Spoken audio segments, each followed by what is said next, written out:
नैनं चिन्दन्ति शस्त्राणि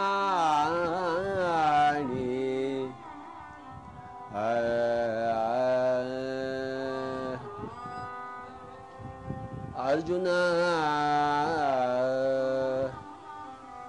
अर्जुन अर्जुन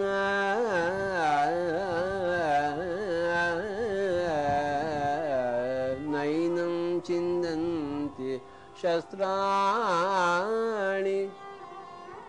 नैनं दहति पावकः न चैनं क्लेदयन्त्यापो न शोषयति मारुतः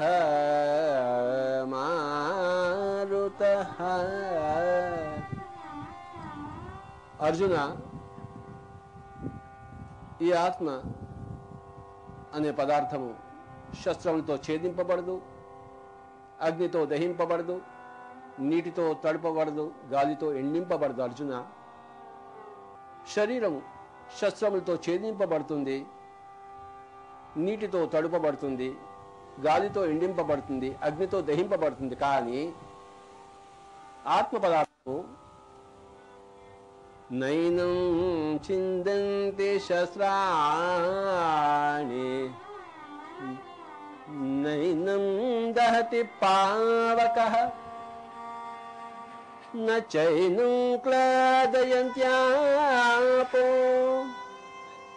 న శోషయతి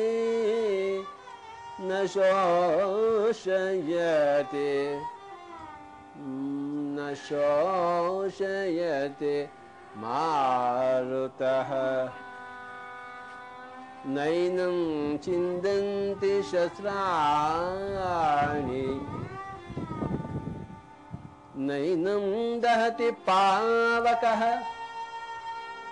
न चैनं क्लेदयन्त्यापो न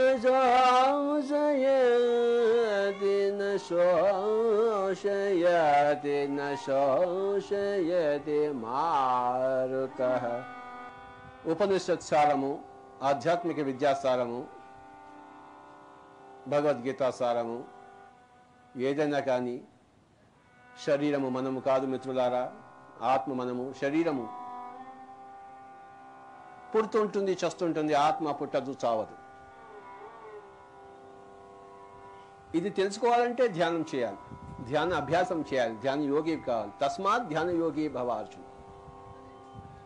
యోగివి కా నాయనా, నువ్వు శరీరం కాదు ఆత్మను తెలుసుకోవడం కోసం నువ్వు యోగివి కావాలి. అన్యథా శరణం నాస్తి, అన్యథా శరణం నాస్తి, ధ్యానయేవ శరణం వయం, అన్యథా శరణం నాస్తి. ఇంకొక శరణు లేదు. అర్జున, యోగివిక ధ్యానము చెయ్యి, ధ్యాన అభ్యాసం చెయ్యి, చిత్తవృత్తులను నిరోధించు. నీకోసం నువ్వు సమయం కేటాయించుకో. రోజు పొద్దున, మధ్యాహ్నం, సాయంత్రం, రాత్రి ఎప్పుడో అప్పుడు కళ్ళు రెండు మూసుకో. శ్వాస మీద ధ్యాస ఉంచు, చిత్తవృత్తులను నిరోధించు. యోగివిక, పరమయోగివిక, యోగేశ్వరుడివిక. అప్పుడు నీకు తెలుస్తుంది నువ్వు శరీరం కాదు ఆత్మ పదార్థం అని తెలిసి. ఈ ఆత్మ పదార్థం అవినాశి, సదా ఉండేది, ఎల్లప్పుడూ ఉండేది. ఇది తెలుసుకుంటే జీవితము హాయ్ హాయ్.